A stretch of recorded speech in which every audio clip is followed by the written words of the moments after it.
मैं अभिषेक वर्मा अपने YouTube channel पर आप सभी का स्वागत करता हूं।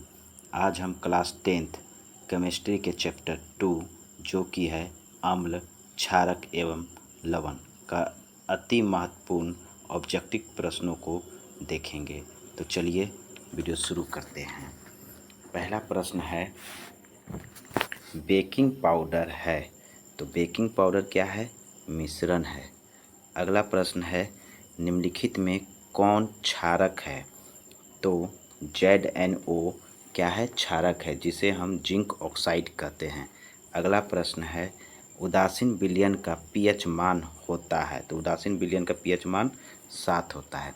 अगला प्रश्न है जल में घुलनशील क्षारक कहलाते हैं, तो जल में घुलनशील क्षारक क्या कहलाते हैं? क्षार। अगला प्रश्न है तनु HCl का पीएच मान होगा, हाइड्रोक्लोरिक अम्ल का पीएच मान कितना होगा? 0 होगा। अगला प्रश्न है धातु के ऑक्साइड होते हैं, तो धातु के ऑक्साइड क्या होते हैं? क्षारक होते हैं। अगला प्रश्न है निम्नलिखित में कौन अम्ल है? तो अम्ल है HCl। अगला प्रश्न है सिल्वर क्लोराइड का रंग क्या है? तो सिल्वर क्लोराइड का रंग श्वेत है। अगला प्रश्न है इनमें से कौन सबसे अधिक अम्लीय है? तो हमें पता है पीएच स्केल पर जिस पदार्थ का मान 7 से जितना कम होता है वह उतना ही अधिक अम्लीय होता है, तो ऑप्शन ए सही हो जाएगा। अगला प्रश्न है निम्नलिखित में कौन लवण है? तो NaCl क्या है? लवण है, जिसे हम सोडियम क्लोराइड या साधारण नमक के नाम से जानते हैं। अगला प्रश्न है सल्फ्यूरिक अम्ल का अणुसूत्र होता है, तो सल्फ्यूरिक अम्ल का अणुसूत्र होता है H2SO4। अगला प्रश्न है सोडियम कार्बोनेट का अणुसूत्र होता है, सोडियम कार्बोनेट का अणुसूत्र Na2CO3 होता है। अगला प्रश्न है निम्न में से कौन आयनिक यौगिक है?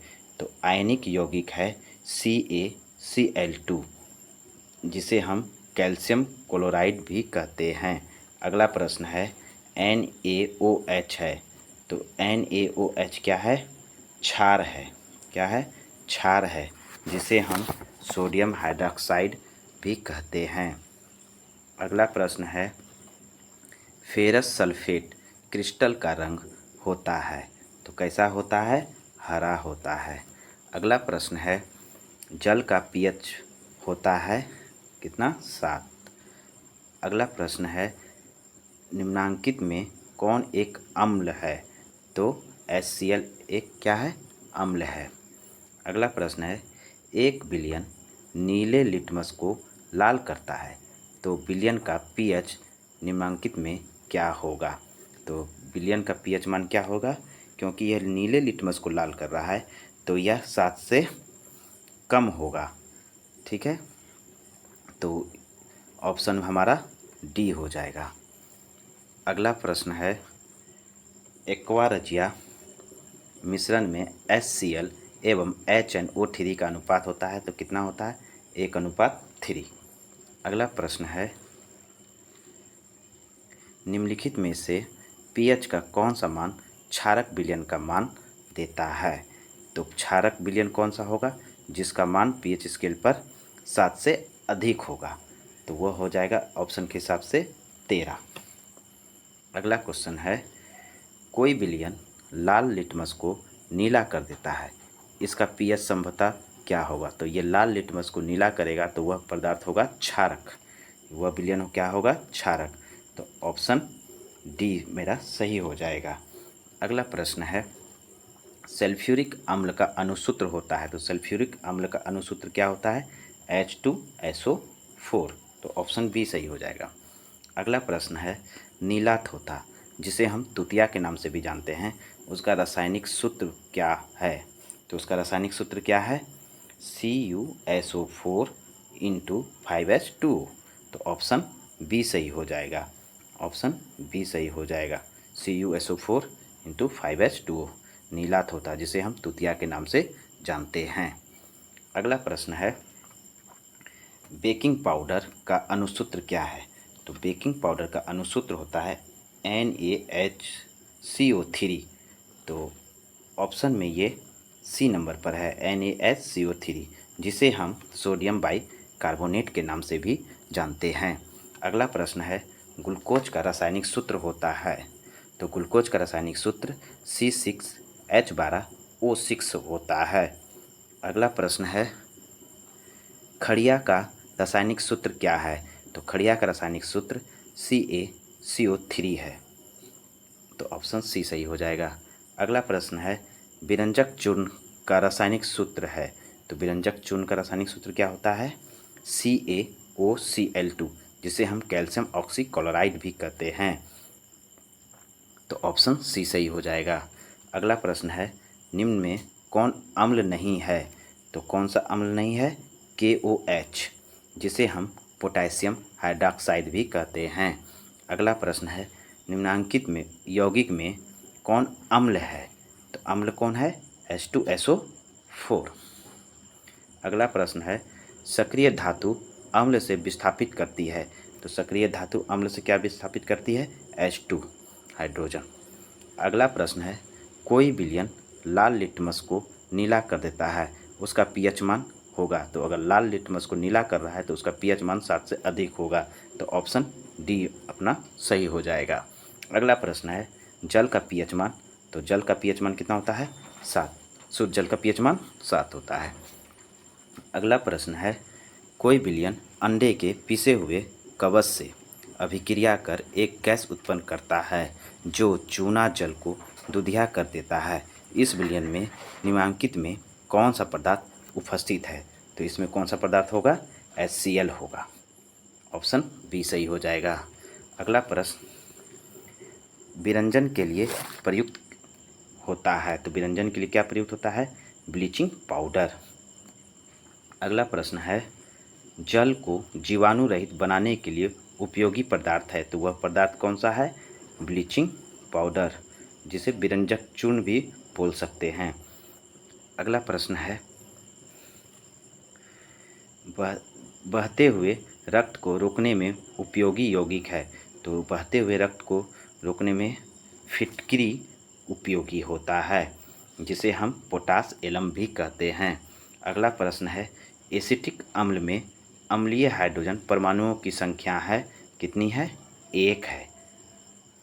अगला प्रश्न है, निम्न में कौन सा पदार्थ ऊध्र्वपातन गुण प्रदर्शित करता है? तो ऊध्र्वपातन गुण प्रदर्शित करता है NH4Cl, जिसे हम नौसादर भी कहते हैं। अगला प्रश्न है, पोटास एलम, जिसे हम फिटकरी के नाम से जानते हैं, का रासायनिक सूत्र होता है K2SO4 into Al2 into SO4 का होल 3 24H2O। ऑप्शन सी सही हो जाएगा। अगला प्रश्न है, निम्नांकित विलयनों में कौन सबसे अधिक अम्लीय है? तो 7 से जिसका मान जितना कम होगा वह उतना ही वह पदार्थ क्या होगा? अम्लीय होगा। तो ऑप्शन के हिसाब से pH बराबर 1 हो जाएगा।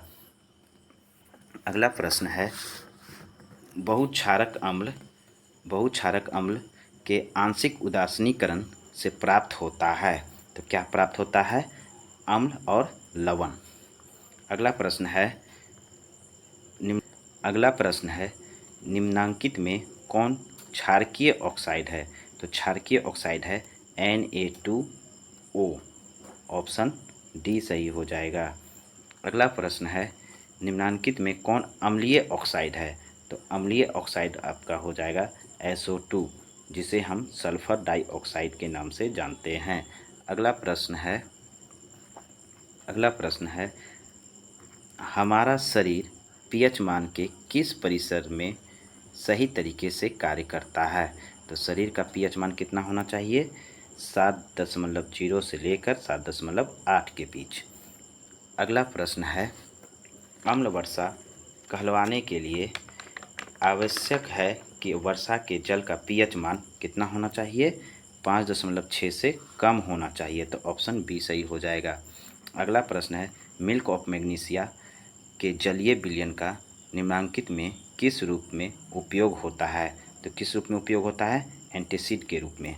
ऑप्शन ए सही हो जाएगा। अगला प्रश्न है, लिटमस विलयन जो बैंगनी रंग का रंजक होता है, यह किस पदार्थ का बना होता है? तो यह लीचेन का बना होता है। अगला प्रश्न है, निम्न में से कौन सूचक की तरह इस्तेमाल नहीं किया जा सकता? तो सूचक की तरह इस्तेमाल नहीं किया जा सकता किसका? मूली का। ऑप्शन डी सही हो जाएगा। अगला प्रश्न है, एसिटिक अम्ल एक दुर्बल अम्ल है क्योंकि ये कम आयनित होते हैं। ऑप्शन सी सही हो जाएगा।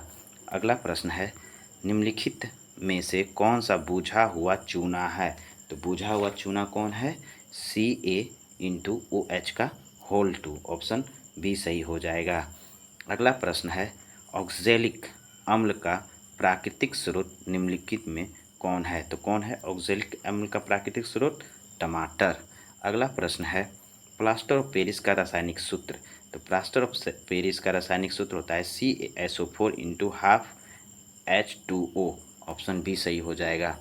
अगला प्रश्न है, लिटमस विलयन जब ना तो अम्लीय होता है और ना ही क्षारीय, तब यह किस रंग का होता है? तब यह बैंगनी रंग का होता है। ऑप्शन सी सही हो जाएगा। अगला प्रश्न, लाल तत्व आयरन पर जलवाष्प प्रवाहित करने पर कौन सा यौगिक प्राप्त होता है? तो कौन सा यौगिक प्राप्त होता है? Fe3O4। ऑप्शन सी सही हो जाएगा। अगला प्रश्न है, सभी अम्लों में पाया जाता है। तो सभी अम्लों में क्या पाया जाता है? हाइड्रोजन। अगला प्रश्न है, पीएच में पी सूचक है पुषांश का। ऑप्शन ए सही हो जाएगा। अगला प्रश्न है, एसिटिक अम्ल का प्राकृतिक स्रोत निम्नलिखित में से कौन है? तो कौन है एसिटिक अम्ल का प्राकृतिक स्रोत? सिरका। ऑप्शन बी सही हो जाएगा। अगला प्रश्न है, सिट्रिक अम्ल का प्राकृतिक स्रोत है। तो सिट्रिक अम्ल का प्राकृतिक स्रोत है संतरा और नींबू। ऑप्शन सी सही हो जाएगा।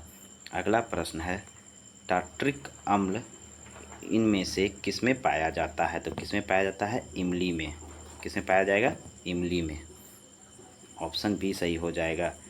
लैक्टिक अम्ल का प्राकृतिक स्रोत है तो क्या है? दही है। ऑप्शन नंबर ए सही हो जाएगा। अगला प्रश्न है, चींटी के डंक और नेटल के डंक में कौन सा अम्ल पाया जाता है? तो कौन सा अम्ल पाया जाता है? मेथनोइक अम्ल, जिसे हम फॉर्मिक अम्ल के नाम से भी जानते हैं।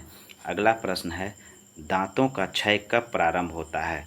जब मुंह का पीएच मान क्या हो जाता है? 5.5 से कम हो जाता है तो दांतों का क्षय प्रारंभ हो जाता है। तो ऑप्शन बी सही हो जाएगा। अगला प्रश्न है, हमारे पेट से कौन सा अम्ल उत्पन्न होता है?